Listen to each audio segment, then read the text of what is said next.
Apa khabar para pendengar cerita seram The Haunting Cruise dan PN? Pada malam ini, Brother Fai akan kongsikan lagi kisah yang dikongsikan oleh Mat P. Brother Fai pasti ramai yang suka dengan kisah pengalaman daripada Mat P ni. Brother Fai dah 2 kali ceritakan kisah pengalaman si Mat P ni, dan kali ini adalah kali yang ketiga. Okey, nak dengar cerita dia? Okey, kalau nak dengar, okey, jom kita bercerita. Kisah Mat P, pengalaman Mat P pada kali ini adalah mengenai misteri rumah sewa. Dia hashtag sini, si perantau yang malang. Kesian Mat P.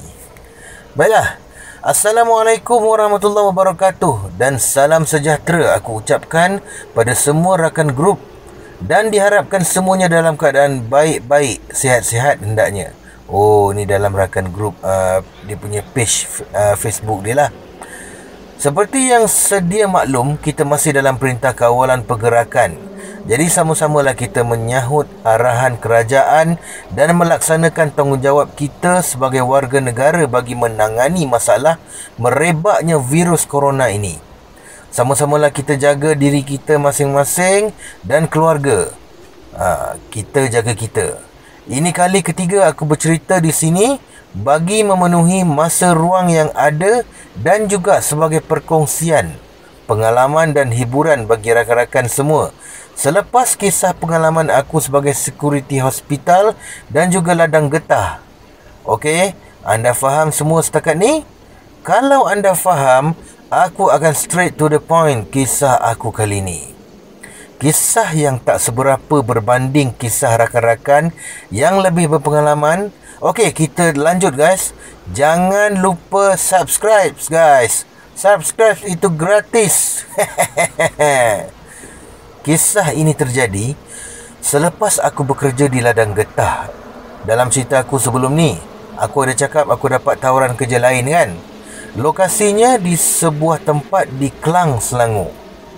Jadi, aku selaku perantau yang merantau ke negeri orang, of course lah bila dah dapat kerja, benda penting yang perlu aku fikirkan ialah mesti rumah tempat tinggal kan. Jadi, aku buat keputusan untuk sewa bilik dekat area-area situ. Carilah aku, cari. Last, kebetulan salah seorang senior tempat kerja baru aku tu baru dapat rumah sewa baru dekat area Meru lah. Dia seorang je, jadi dia ajak aku join sekali. Aku apa lagi, bagai mengantuk disorongkan bantal. Senior aku ni sebenarnya dah nikah, pengantin barulah, duk tengah sweet muit lagi. Tapi bini dia kerja cikgu, mengajar kat Perak, kalau tersilap akulah. Jadi kami masuk rumah tu pada hari yang sama. Rumah teres 2 tingkat yang agak besar, sebenarnya untuk kami berdua. Rumah 4 tingkat, 2 bilik air dan ruang tamu. Agak-agak budak-budak boleh buat main bola futsal tak? 3 bilik di tingkat atas dan 1 kat bawah. Bilik kat bawah tu paling kecil, agak-agak bilik orang gaji kot. Aku pun bilik bawah tu, dan senior aku bilik master. Okey. Alamak, lupa pula aku ni. Aku nak cakap rumah sewa ni sebenarnya agak murah bagi kami. Dengan rumah yang sebesar tu, bayaran sewa hanya 350 ketika tu. Sukatilah aku masa tu. So tinggallah kami di situ. Tapi seminggu 2 lepas tu baru aku sedar apa nasib aku di situ sebenarnya. Aku ibarat sewa sorang-sorang je kat rumah tu. Sebab sini aku ni kerap betul balik Perak. Gagah dia ulang-alik, 3-4 kali seminggu. Tapi yelah, aku faham, mana mau tahan gelora asmara yang merajuk jiwa. Pengantin barulah katakan. Aku banyak bersorangan kat rumah tu, dan kami tak bercadang untuk cari penyewa lain. Sebab bila cuti di sekolah, bini dia akan stay kat situ juga. Dan inilah titik permulaan kisah seramku di rumah sewa itu. Jeng jeng jeng. Kata si mak bini. Pada satu petang, aku baru balik kerja dalam pukul 6 macam itulah. Hujan turun dengan lebatnya, beserta kilat sabung menyambung. Berbung, berbung. Kilat. Macam biasa, aku kena tinggal seorang sebab sini aku balik Perak. Disebabkan hujan yang lebat, tiba-tiba aku terperasan lantai rumah dipenuhi air. Baru aku perasan silingnya bocor. Jadi aku call sini aku ni, dan dia suruh aku kontak tuan rumah. Tuan rumah tu suruh ambil gambar, hantar kat dia tempat bocor tu. Jadi aku ambil lah gambar. Okey, snap. Terkejut aku bila tengok gambar tu ada satu kaki yang sedang melangkah. Sekadar kaki saja. Kakinya gelap, bukan hitam legam, tapi macam kaki mayat lama. Gelap, lebam-lebam, campur nak kuning macam tu. Macam itulah kaki dalam gambar tu. Sayangnya gambar tu aku tak dapat kongsi, sebab gambar tu dah hilang. Aku delete ke apa entah. Tapi serius lah, seram. Jari-jari kaki dia tu tak normal macam kita. Jari-jari benda tu macam jari tangan, kurus-kurus, panjang. Kuku dia gelap-gelap lebam macam tu. Jujur, aku keluar duduk depan rumah kejap. Waktu tu masih hujan lebat. Jadi aku masuklah balik. Aku hantar gambar tu kat tuan rumah. Tapi tuan rumah buat tak tahu je. Dia cakap esok tukang mai repair. Aku call sini aku, dia cuma cakap tak payahlah takut, benda tu nak bergurau je tu. Buat solat hajat sekali lagi, memandangkan mula-mula masuk rumah dulu. Ada juga buat sekali baca Yasin semua.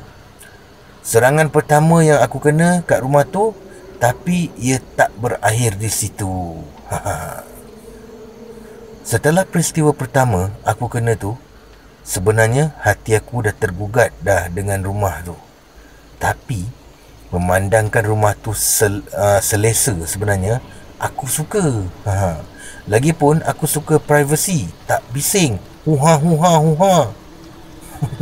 Tak banyak kerenah orang kat situ, tak macam rumah bujang. Jadi aku memilih untuk terus tinggal di situ. Sampailah aku dikacau buat kali kedua. Untuk pengetahuan, bilik aku sebelah dengan bilik mandi. Jadi kalau ada orang keluar masuk, aku nampak kalau pintu bilik aku buka lah. Pada masa tu, tekanan air kat kawasan tu slow. Jadi bilik air kat tingkat atas tak ada. Air jadi bilik air tingkat atas tak ada. Jadi sini aku pakai bilik air bawah. Satu malam tu, aku elok baring main handset dalam bilik aku. Jadi aku nampak sini aku lalu depan bilik aku dan masuk bilik air. Aku dengar bunyi air dia duk mandi. Alahai, ada-ada je lah aku pula nak kencing lah. Jadi aku tunggu dia siap mandi. Okey, aku dengar air dah berhenti dan dia mungkin dah siap mandi. Sekejap lepas tu, sini aku ni pun keluarlah laju-laju, pergi naik atas. Aku pun cepat-cepatlah keluar bilik nak masuk bilik air kencing. Tapi sampai je depan bilik air, masih kedengaran orang duk mandi. Alamak, aku ketuk pintu. Siapa ni? Kawai-kawai katanya. Saya, dia jawab. Yelah, kami dua-dua asal dari Kelantan. Aku tunggu dia keluar. Aku tanya, bukan dah keluar ke sebelum ni? Dia jawab, mana ada. Habis tu, siapa tadi? Alamak, jengkreng. Tapi aku tak ambil pot sangat lah pasal tu. Biar berlalu begitu saja. Untuk pengetahuan semualah, aku biasanya bila balik kerja, bila aku duduk seorang kat rumah tu, Aku settle, siap-siap semua makan, cuci baju. Lepas tu aku akan stay dalam bilik, berkurung dalam bilik je. Sebab apa? Siap-siap tiap-tiap malam memang ada je bunyi-bunyi aneh kat tingkat atas. Bunyi pintu buka tutup lah, bunyi orang duduk menyembang lah. Tapi bila aku pergi cek, tak ada orang. Dan suara yang aku dengar tu suara kawan aku. Tapi dia sememangnya tak ada kat rumah masa tu. Bunyi pintu buka tutup pun mustahil. Mustahil angin. Sebab bunyi tu macam pintu tu tutup dan dah rapat. Tapi dibuka, ditutup balik. Ada bunyi orang duduk kacau, duduk buat air lah. Ada satu malam tu aku duduk masak. Tiba-tiba aku rasa macam ada orang lalu kat belakang. Tiba-tiba dapur jadi gelap, macam matahari kena lindung awan. Macam tu lah. Jadi aku ambil keputusan, settle semua awal-awal. Aku berkurung je dalam bilik. Sebelum tidur tu, aku abaikan sebarang bunyi. Kalau ada member aku datang ketuk pintu rumah pun, dia kena call aku dulu, barulah aku keluar. Sebab sebelum ni ada je dengar orang ketuk pintu. Bila buka, tak ada pun orang. Dalam aku duduk berkurung dalam bilik pun kena juga kacau. Elok je dengar lagu, tiba-tiba keluar suara garau dekat earphone aku. Sedang bercakap, tapi aku tak faham butir kata yang dia sampaikan. 2-3 kali jugalah aku kena macam tu. Sebelum aku berkurung dalam bilik, aku jemur dulu pakaian yang aku cuci. Jadi bila bangun pagi, aku akan angkat pakaian yang aku jemur kat luar rumah. Satu pagi tu, aku nak angkat lah pakaian aku ni. Banyak lah pula. Pakaian aku nak letak dalam baldi kat situ. Aku tengok ada air penuh dalam baldi tu. Jadi aku ambil separuh pakaian tu. Tak sampai 10 saat. Dengar ya. Tak sampai 10 saat lah. Aku letak baju dalam rumah. Aku keluar balik, tengok dalam baldi air tu dah tak ada dan kering kontang dan dalam keadaan terbalik. Cuba korang bayangkan. Adalah satu musim raya ni, senior aku cuti seminggu awal. Dan aku duduk seorang je lah kat rumah. Tiba malam raya, turn aku pula nak balik naik bas. Motor aku bawa masuk dalam rumah semua. Aku saja nak ambil gambar motor dalam rumah masa tu. Aku snap gambar. Tak sempat nak tengok gambar kawan aku datang nak hantar aku ke stesen bas.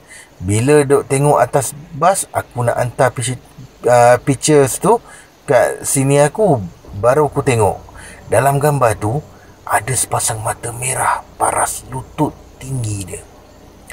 Memang sepasang mata, tak ada pantulan cahaya ke apa ke kalau diikutkan. Lama-lama aku tinggal situ, sempatlah bergaul dengan jiran baru kat situ. Dapat tahu rumah tu pernah berlaku pembunuhan. Tak lama lepas tu aku pindah rumah lain. Setakat ini sajalah ceritaku kali ni. Maaf ya kalau agak panjang sikit. Pakat-pakatlah baca kalau tak nak buat apa-apa. Semoga terhiburlah. Aku ambil kesempatan yang ada mengucapkan selamat menyambut Ramadan Al-Mubarak dan selamat berpuasa pada yang Muslim. Semoga Ramadan tahun ini lebih sempurna dari yang lepas.